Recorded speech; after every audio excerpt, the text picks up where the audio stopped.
I have Robin Raina. Now, Robin Raina, besides, I think Robin needs to be officially appointed the best dressed, the most fashionable person in the corporate world in India, but he's chairman of the board of Ebix today and serial entrepreneur as well. Robin, thank you for coming in. It makes me think, Robin, and he referred to the US, and by the way, you started your business in the United States of America. You have a big US presence, and now you are investing in India. I think sometimes we undermine our own leadership, Robin, because listening to Mohan and Rajiv, I thought that if you look at how Narendra Modi has charted the story, see social reform, Swachh Bharat, things like that, structural reform, both critical, but sometimes criticized, GST, demonetization, or push towards a digital economy. And now he is doing what I think will define his, his career as Prime Minister so far, which is the big measures looking forward, a massive push in infrastructure. So I'm getting a feeling that perhaps the Prime Minister would have done this regardless of COVID. Or maybe we are linking COVID to this. But maybe the Prime Minister is working to a game plan that is not a 1 year, 6-month game plan. You see, we look at things in 6 months, 2-year figures. Maybe the Prime Minister is charting a 5, 10-year, 15-year game plan that we are now only beginning to see and understand. Robin, what do you think? You summed it up absolutely in a fantastic manner.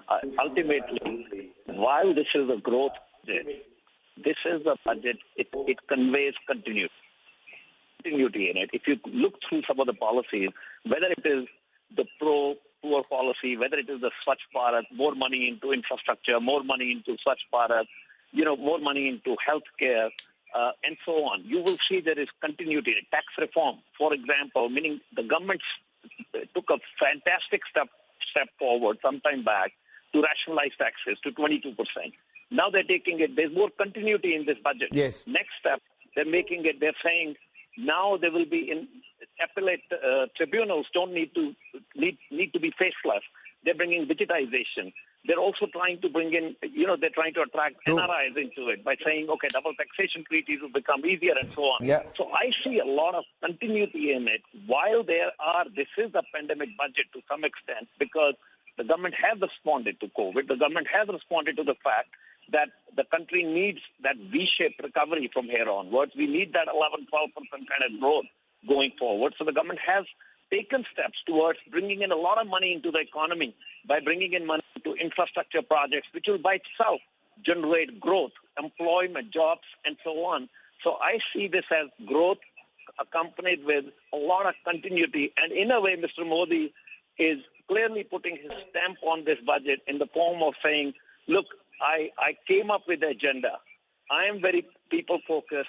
And here I am, while we are in the midst of the pandemic, I'm going to make sure that there is more continuity in what I have been trying to do in my 2 terms. I think, Robin, if these things have happened, the government needs to disseminate information about its own achievements a little bit more aggressively because firstly, I don't believe in these ratings. I am just, this S&P global ratings giving India BBB minus long-term rating. They are so opportunistic about it and so opaque about it. So I agree with the person who said that. But Robin, I think the bigger thing that I felt was, having covered a few budgets before, that this time the language being spoken is very, very different. It is not a political language. This is a government that has freed itself of political pressure at a very critical time when it is 1.5 years, a little bit more into the second term. And then it's talking about this infra push. It is talking about the recognition for R&D, the production-linked incentive scheme for manufacturing. So it's getting into brass tacks talk, which personally I think last 6 years it's never been in this brass tacks mode on the economic front as this time. Robin, do you feel the same way? Did you feel a strategic shift in the main nature of communication, the intensity of the timelines they're setting for themselves? Well, I think you're dealing with a very confident government who feels that they have the mandate and who feels that this is time to implement and do what they think is the right thing. So when I look at some of the some of the steps they have taken, they all, they have tried to take care of the poor person. They tried to take care of the rural sector. They tried to create more jobs on one side. They're trying to focus on healthcare. They're trying to provide cleanliness. And when you look at some of them, they've also taken some of these senior citizen steps like, no tax filing above the age of 75 and so on. So I kind of Very genuine, yeah. I kind of feel that the government understands that to attract FDI investment is a key step that is required. So they rationalize the taxes on one side. On the second side, they also realize how are you going to get outside investment? One of the sectors is manufacturing. So in manufacturing, they've taken many steps in terms of providing subsidies, in terms of taking, for example, providing tax holidays to startups and so on, and lower 15% tax rate for people to come in and invest in manufacturing and so on. So I feel some of these steps are really meant to create an India of the future.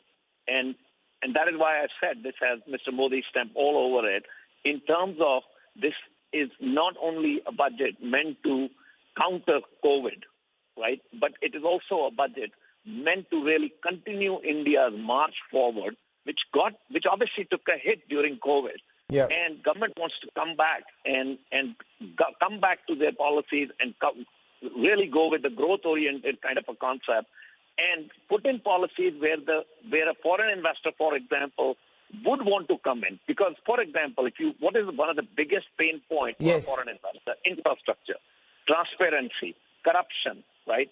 And by taking steps like digitizing tax reform, by taking steps like putting in more money into infrastructure, roads, railways, the government is kind of creating a groundwork for a better India, India that would welcome foreign investors, where a foreign investor would feel that this is the right place for me to really from China to India. Yes, Robin. Yeah. So what I wanted to add was two things which stand out for me outside everything we spoke about was the insurance one. One, the allowance that the government gave. Yes. Allowing people, FDI, to increase that. Secondly, the gift city that we haven't talked much about. One of the statements that the finance minister made was that the gift city in Ahmedabad will become, they're going to make that a hub in terms of a financial center.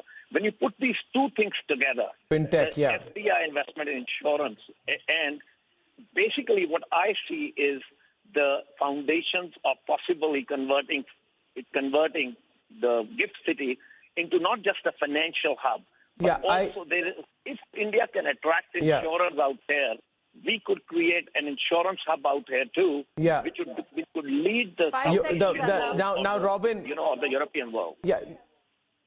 Sure, Gauri. No, Gauri, before you come in, I was actually that opens up a whole new debate because I thought the insurance decision was fantastic, Gauri, because not just for the decision itself, it shows a newfound confidence that with a strong Indian management, you don't need to be insecure, that Indian companies can compete and win with the best in the world, and we don't need to be worried about that. I just want, because Robin mentioned that, I sort of just came in.